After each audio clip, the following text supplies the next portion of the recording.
buenos días con todos. Primero agradecer al comité organizador por invitarme a participar de este congreso relacionado a nutrición, Congreso NutriGer. Me siento muy honrado de compartir algunos conocimientos con ustedes y escuchar también a los ponentes de renombre que han venido, ¿no?, a acompañarnos a nuestra ciudad de Arequipa, ¿no? Ponentes tanto internacionales como nacionales. Y la verdad que me siento muy gratificado por participar en este congreso. Vamos a hablar ahora un poco de economía. Quizás es un tema que de repente a muchos no nos gusta, ¿no? O no nos gustaba, y que quizás se conoce poco, pero en este caso de la nutrición sí es importante porque siempre, a veces, la parte logística en los hospitales, sobre todo si hay hospitales del Ministerio de Salud, nos ponen muchas trabas para la compra de nutrientes, ¿no? Y vamos a darnos cuenta de que el costo-beneficio es ampliamente superado a favor de la adquisición de estos nutrientes.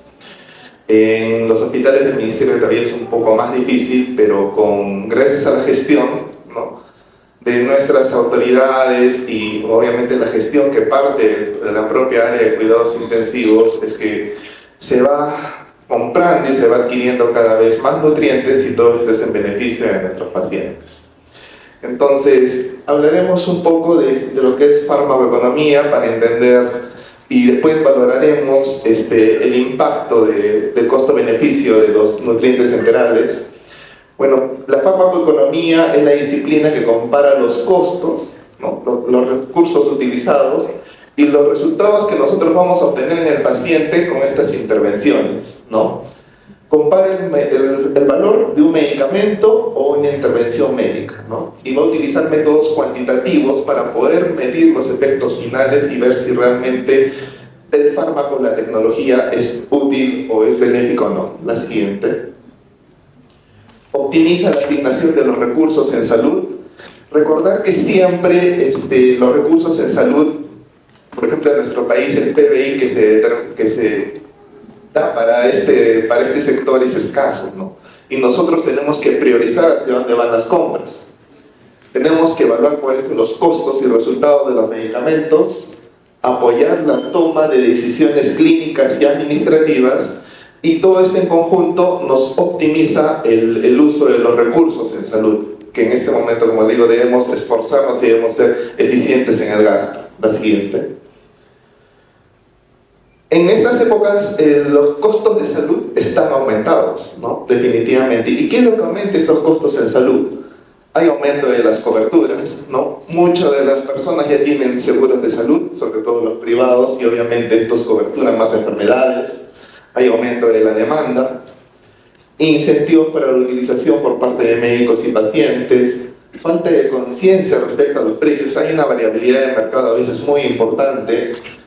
Tolerancia a la ineficiencia significa que a veces cuando gastamos en algo que no es efectivo, por así decirlo, y sin embargo eso queda ahí y seguimos gastando en otras cosas hasta que hay alguna que nos demuestre efectividad.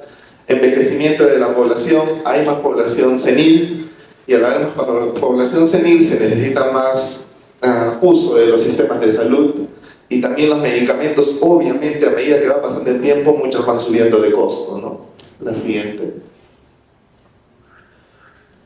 Y al avance de la tecnología y al avance del tiempo, bueno, se van incorporando nuevas cosas, ¿no? Y obviamente esto implica un análisis costo-beneficio riguroso, ¿no? Por ejemplo, como ustedes saben, la coyuntura de la compra de este robot, ¿no?, de cirugía, pues ha traído a colación eso, ¿no? ¿Cuánto se gasta y cuánto realmente es lo que va a ser efectivo para el beneficio de los pacientes, ¿no? Y obviamente todo esto está limitado porque los recursos son escasos, ¿no? Más en el sistema público, obviamente, que en el sistema privado, pero igual es escaso. Y nosotros necesitamos esa evidencia para poder tomar decisiones clínicas y políticas adecuadas, ¿no? Los clínicos obviamente analizan la situación relacionada a la salud y obviamente deben compartir esa información con los políticos para que se haga la gestión y las adquisiciones adecuadas. Cosa que hemos visto que muchas veces hay una disociación o ruptura, ¿no?, entre la parte política y la parte médica, por ejemplo, ¿no? La siguiente. Ahora, los tipos de análisis farmacoeconómicos que se hacen permiten valorar pues, si un medicamento o una tecnología es costo efectiva. Y tenemos el primero, que es el análisis de costo-efectividad, donde va a comparar básicamente el costo por unidad de resultado, en este caso los años de vida ganados, ¿no? Si esta tecnología o medicina me permitió ganar años de vida del paciente, ¿no? Y obviamente lo que se encuentra en el área sombreada indica que a un costo no muy alto, pues tiene que haber mayor efectividad, ¿no? Eso sería el área ideal, ¿no?, el momento ideal. Pero eso ahora se avanza un poco más y ahora lo que analizamos también es el costo-utilidad. No solamente los años que se han ganado de vida, sino la calidad de vida que se ha ganado en esos años, que también es muy importante, ¿no? Porque puede haber terapias o estrategias que obviamente son más costosas, como por ejemplo la primera que hice, algo de $130.000, pero los años de vida asociados a calidad ganados es mucho más que las tecnologías que cuestan menos, ¿no? Entonces, no siempre lo más caro es malo, ¿no? Por eso esto implica un análisis muy riguroso, muy meticuloso, y no solamente, como les digo, cantidad, sino también lo que se está procurando ahora es calidad. La siguiente. Y obviamente ya un poco más esto analizando ya en la parte quizás hasta política, pues ya se hace un análisis costo-beneficio, ya un poco más ya en términos monetarios, porque recordemos, es cierto que la salud es importante, pero no es el único sector que importa, que nos interesa en las políticas, ¿no? También tenemos el sector de educación, el sector de cultura, otros sectores en los cuales se tiene que distribuir el gasto, ¿no?, la parte económica. Y un análisis de costo-minimización, cuando la eficacia de estas alternativas es equivalente, entonces nosotros tenemos que ir viendo cuál es el que me cuesta menos y se consigue un efecto-beneficio similar. La siguiente. Ahora, hay unos componentes clave que están en la farmacoeconomía, como por ejemplo los costos directos, ¿no? ¿Cuáles son los costos directos? Lo que se ve en el día a día, ¿no?, en la hospitalización, en medicamentos, en las consultas, con lo que nosotros estamos continuamente expuestos. Pero también tenemos costos indirectos que a veces no lo vemos, porque por ejemplo, si alguien se enferma, hay pérdida de productividad, hay ausentismo, sea en el trabajo, sea en las actividades que tenga que hacer ese paciente. Y eso es a veces lo que nosotros no vemos más allá, ¿no? Ahí es donde debería enfocarse. Protocolos de tratamiento costo efectivos, como les digo. Puede que sea costoso, pero si la efectividad es alta, pues deberíamos usarlos, ¿no? Y esa es una de las falencias que tenemos, por ejemplo, en los petitorios muchas veces de nuestros hospitales, sobre todo del Ministerio de Salud, de los hospitales públicos, ¿no? Hay muchos medicamentos que no están incluidos en nuestro petitorio institucional, pero que nosotros, según la literatura que revisamos, según la evidencia, son medicamentos que sí son útiles y que sí van a producir beneficio y calidad de vida a nuestros pacientes, ¿no? Entonces ahí es donde nosotros tenemos que poner bastante empuje, bastante fuerza, como para que esos medicamentos sean aprobados en nuestros petitorios institucionales. Siempre hay que hacer evaluaciones previas, siempre hay que hacer un análisis meticuloso. Por ejemplo, Salud tiene al IETSI, ¿no?, que permite evaluar las tecnologías médicas, ¿no?, hacer un análisis bien minucioso para ver si va a ser útil o no. Pero como ya han visto, también la política a veces se mete, entonces ahí es donde a veces perdemos, ¿no? Y esto va a permitir sustentar decisiones en los comités de farmacoterapia que tenemos en nuestros hospitales, ¿no? Y, como les digo, incluir quizá nuevos medicamentos y tecnologías que a veces no están en los petitorios nacionales. La siguiente. Pero obviamente también hay limitaciones, ¿no?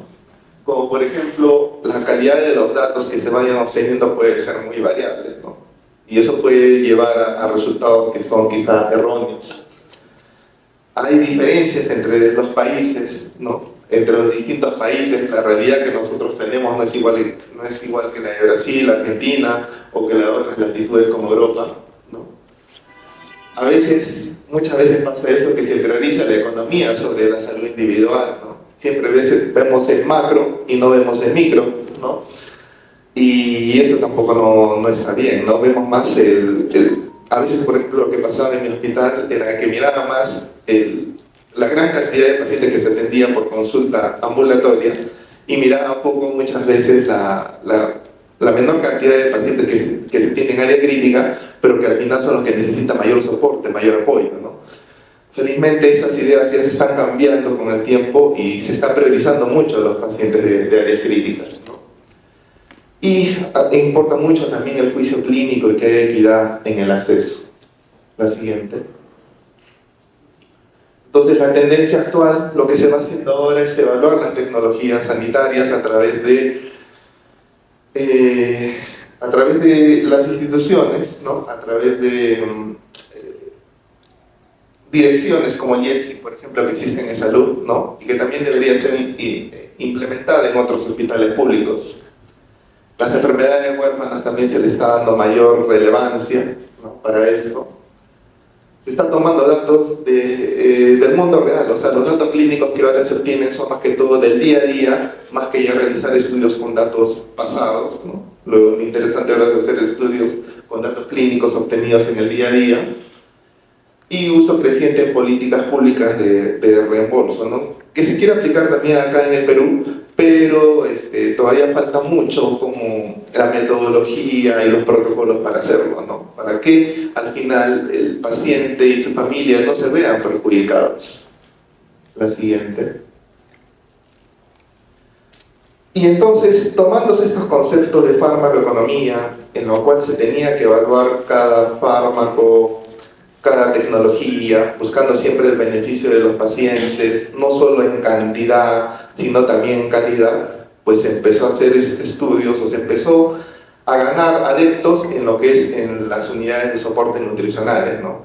En un principio la nutrición, hay que ser honestos, no era considerada muy importante para los pacientes. ¿Qué es lo que preferían todos? Antibióticos caros. ¿Qué es lo que preferían todos? A tecnologías relacionadas a procedimientos quirúrgicos, tecnologías relacionadas quizá a monitorización, y no daba mucha importancia a lo que es el soporte nutricional. Pero esto ya desde hace varios años ya viene cambiando, porque la literatura ha demostrado de que paciente que no es adecuadamente nutrido, pues es un paciente que, a pesar de que le pongas el mejor antibiótico, a pesar de que utilices la mejor tecnología en él, pues es un paciente que no va a evolucionar adecuadamente, ¿no? Entonces, se empezó a hacer evaluaciones económicas aplicadas a la unidad de soporte nutricional ya desde hace más de 10 años, incluso más. Colombia es uno de los países que dentro de lo que es Latinoamérica empezó a darle bastante importancia a este aspecto. La siguiente, ¿no? Y se fue viendo, ¿no? La parte de la nutrición enteral, por ejemplo, ¿no? La administración de los nutrientes que conocemos a través de un acceso enteral como sonda nasogástrica y ionostomías. Y se fue estudiando más, la siguiente. Y también se hizo estudios de costo-efectividad, ¿no? Y no solamente ya en la nutrición enteral, ¿no? Sino también en la nutrición parenteral, y no solo en la nutrición parenteral hospitalaria, sino también la nutrición parenteral domiciliaria. La siguiente. Y se fue viendo y se fue fortaleciendo el papel, tanto de los dos tipos de nutrición conocidos, ¿no? Que permitía gestionar u optimizar mejor los recursos para poder adquirir estos nutrientes, evaluar su efecto terapéutico y ver el resultado clínico en los pacientes. La siguiente. Y así se siguieron haciendo más revisiones, y ya en este caso ya no solamente en lo que es nutrición enteral, parenteral domiciliaria, sino también se fue viendo en determinados tipos de patología, ¿no? Y en los diferentes tipos o grados de malnutrición. La siguiente. Y lo que se veía, pues, es de que definitivamente en los pacientes en que tenían una malnutrición calórico-proteica o un riesgo de malnutrición, pues en esos pacientes estaban incrementados los costos, ¿no? Los costos al final totales, ¿no? Que estamos hablando ya de estancia hospitalaria, estamos hablando al final de los recursos utilizados en el hospital. Entonces, en los pacientes en los cuales que están ahí de color azul, pues los costos están aumentados, ¿no? En los pacientes en los cuales hay malnutrición o riesgo de malnutrición, la siguiente, ¿no? Y estos pacientes que estaban malnutridos, pues también lo que se evidenciaba es que tenían más admisiones a los hospitales, más admisiones por el área de emergencia, más estancia hospitalaria, la siguiente. Y se puede mostrando pues de que la intervención nutricional tenía que hacerse ya, porque si no se hacía, los costos al final estaban aumentados, ¿no? Se empezaron a hacer más estudios, ahorro de costos asociados al soporte nutricional, la siguiente, y se vio que en los pacientes que estaban hospitalizados con malnutrición aumentaban las infecciones, aumentaba la mortalidad a los 6 meses, aumentaban las readmisiones, y se dificultaba más el alta dada del hospital, ¿no? Entonces, pacientes malnutridos, en otras palabras, en otro resumen, iba mal, ¿no? Iba mal, y generaba más costos de lo que podía al final generarnos la adquisición de estos nutrientes, sean enterales y o parenterales. La siguiente. Y definitivamente, en cuanto a análisis de números, los pacientes que no recibieron soporte nutricional, pues tenían los costos aumentados al final con respecto a lo que recibían ese soporte nutricional, ¿no? O sea, sí se fue demostrando con números, con evidencia de que el soporte nutricional era importante y disminuía los costos finales en las enfermedades de los pacientes. Como se aprecia ahí en el círculo encerrado en rojo, de los costos en el área de que los que no recibieron soporte nutricional fue mucho mayor. La siguiente. Y seguimos así viendo más revisiones, más estudios, que como le digo, es un área aparte, ¿no? Muchos nosotros estamos a veces solamente limitados a veces a revisar las patologías, ¿no? Las patologías en los pacientes, pero estos análisis también son importantes porque nos permiten ver cuán efectivo puede ser esta intervención nutricional, ¿no? Y acá, por ejemplo, también analizaron lo que es el coste-efectividad, la siguiente. Y lo que se pudo ver es que una intervención nutricional temprana pues disminuía los costos hospitalarios en general derivados de las complicaciones, principalmente las complicaciones infecciosas. Paciente que no es nutrido tiene complicaciones infecciosas, tanto en el área médica como en el área quirúrgica. En el área médica puede tener una neumonía y en el área quirúrgica puede tener una infección de herida operatoria y que obviamente se puede desarrollar una sepsis, un shock séptico, y esto al final va a aumentar los costos hospitalarios, porque ese paciente al final ¿dónde va a terminar? En una unidad de cuidados intensivos. Y como ustedes saben, el costo paciente en una unidad de cuidados intensivos es alto, ¿no? Y entonces se puede ver acá en este cuadro que en los desenlaces que eran no complicaciones, en la mejora del peso y en la hospitalización, siempre el costo fue mayor en los pacientes que estaban malnutridos o riesgo de desnutrición. La siguiente. ¿No? Y como les digo, estos estudios fueron así replicados y todos arrojaban lo mismo, que el paciente malnutrido definitivamente es el que evolucionaba más. La siguiente. Y por ejemplo acá habla de lo que es prevalencia de infección, y obviamente en los pacientes con malnutrición la prevalencia de infección fue mayor, ¿no? Y no solamente, y como ven, son varios tipos de infección, ¿no? Infección pulmonar, infección urinaria, infección de herida, abscesos, neumonía, sepsis. Entonces, en los diferentes tipos de infección, la evolución del paciente no era adecuada y obviamente eso aumentaba los costos, ¿no? La siguiente. Y lo que concluían los estudios era que los resultados demostraban que los programas en los cuales había una intervención nutricional temprana pues reducían los costos de los pacientes en la hospitalización. A veces puede sonar un poco contradictorio, ¿no? ¿Cómo es que si yo voy a adquirir más nutrientes, más cosas, ¿no? Incluso diversidad de nutrientes o nutrición parenteral, cómo va a reducir los costos? No es que me los aumenta, Pero como les digo, los análisis hay que hacerlo en base a las complicaciones que presente ese paciente que no recibe nutrición.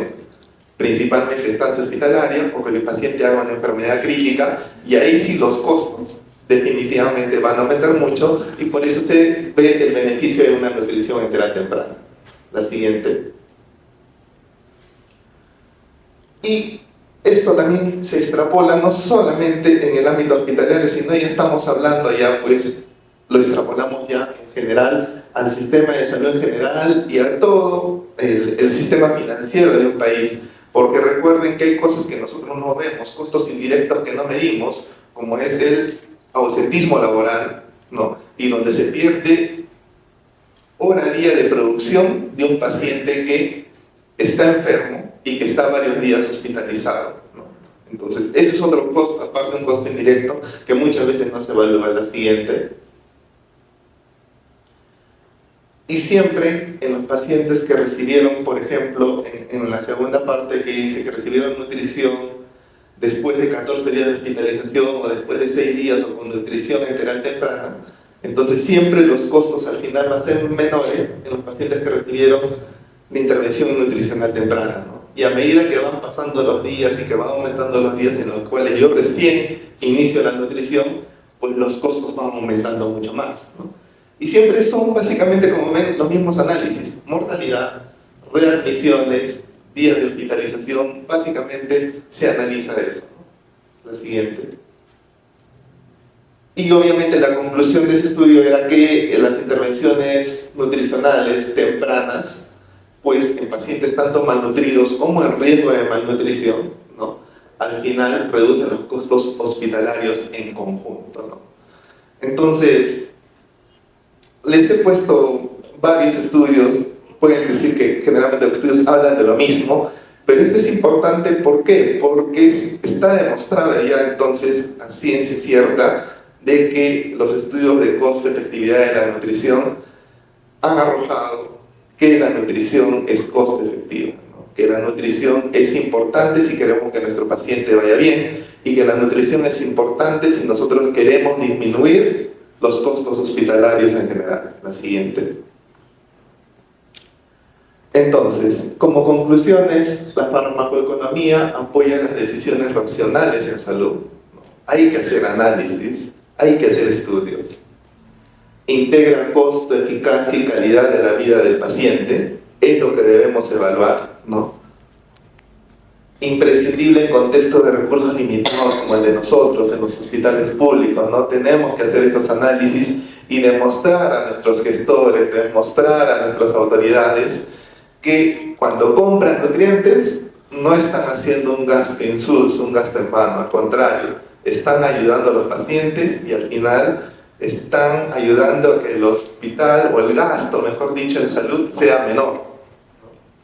Y el soporte nutricional reduce los costos hospitalarios y mejora la calidad de vida de los pacientes. Entonces, lo único que nos queda es empaparnos más de lo que es este soporte nutricional, que con las charlas que van a ir viniendo, ustedes van a salir con mayores conocimientos, con mayores evidencias de lo que nosotros debemos usar en la terapia nutricional, y esto va a mejorar la calidad de vida de nuestros pacientes y va a disminuir los costos de salud en general.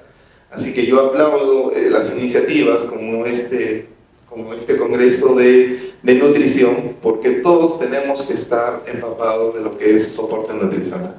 La siguiente. Gracias por su atención.